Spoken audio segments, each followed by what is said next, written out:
Hello traders, FX Pip Collector here. Today is Thursday, November 16th, and I'm going to be analyzing the US dollar yen starting on the monthly, working my way down to that 1 hour time frame.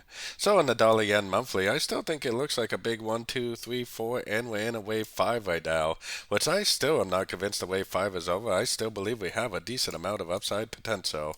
Going down to the weekly time frame is where you had to see that this is most likely a wave 3, this is most likely an ABC of 4 with a higher low for the wave C. I think this is a 1, 2, 3.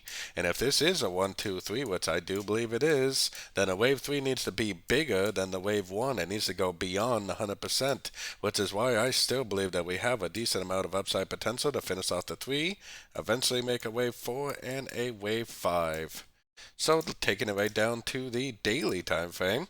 On the daily time frame, we have definitely, ever since we ended a correction way back here, which I think is a 2, I think this is a 1, and I believe we're in a wave 3, we have definitely been making higher lows this whole way up.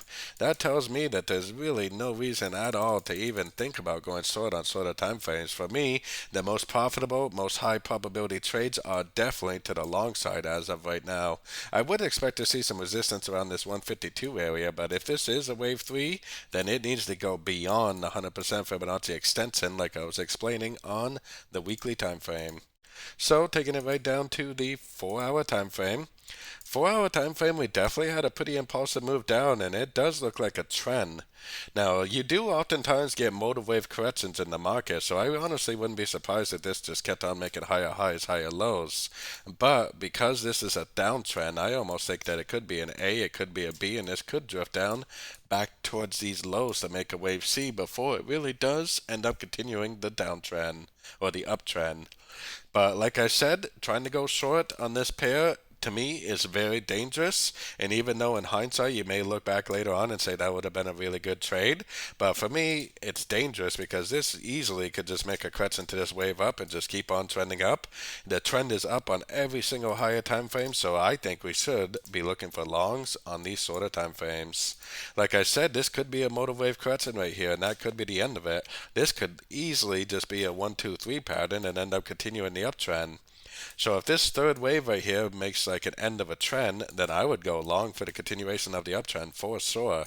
But if this is a wave B, then you will not see that end of a trend. You'll just see a trend, a series of lower lows, lower highs going down, and you'll see the end of a trend probably down near these lows, which would make that an A, a B, and a C. So if you pay attention to your structure, and just really pay attention, then you'll be able to tell whether this is an A, B, C like this and that you need to go long, or whether it's making a downtrend for a bigger wave C, and that once this big wave C is over, you can go long for the continuation of the uptrend. So don't forget to join my free Discord channel. The link for that is on the screen and in the description. Thanks and happy trading.